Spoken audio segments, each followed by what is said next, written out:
Shalom, shalom tout le monde, que Yahweh vous bénisse richement. Je fais cette vidéo, je voulais la faire quelques jours, depuis quelques jours, mais voilà, je remettais. Et je pense que c'est aujourd'hui que je me suis dit, il faut que je la fasse finalement.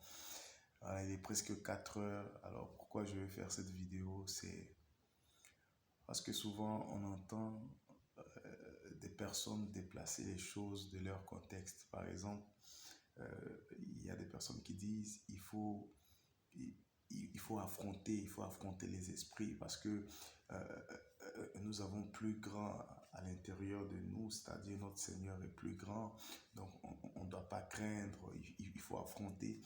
Mais je vais dire que le plus important, l'une des choses importantes, c'est de savoir discerner. Il faut avoir les discernements.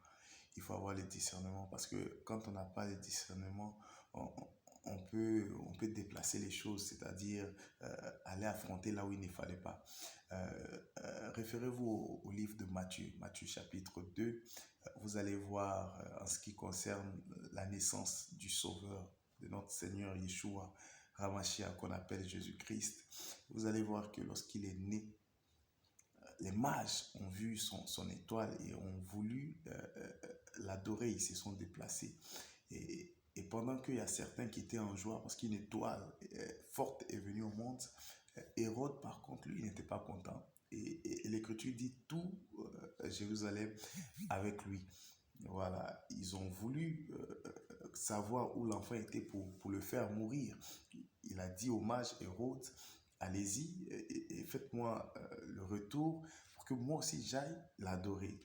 Mais vous allez constater à partir du verset 12, je crois, de Matthieu chapitre 2, vous allez constater que divinement avertis, les mages, il leur a été demandé de ne pas retourner vers Hérode, mais de continuer leur chemin.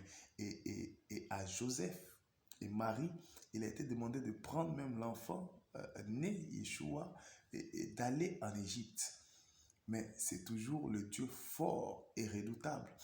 Il pouvait dire à Joseph, restez là, et à chaque fois qu'on allait attaquer l'enfant, une légion d'anges allait venir les défendre. Non, non, non, mais il dit, allez-y en Égypte, fuyez, allez en Égypte. Donc c'est pour tout simplement dire que lorsqu'on a les discernements, on sait ce qu'il faut faire, à quel moment il faut le faire, ce qu'il ne faut pas faire et à quel moment il ne faut pas le faire. Prions pour que le Seigneur nous donne le discernement pour connaître sa volonté, ce qu'il y a lieu de faire quand il faut le faire. Que Yahweh vous bénisse richement.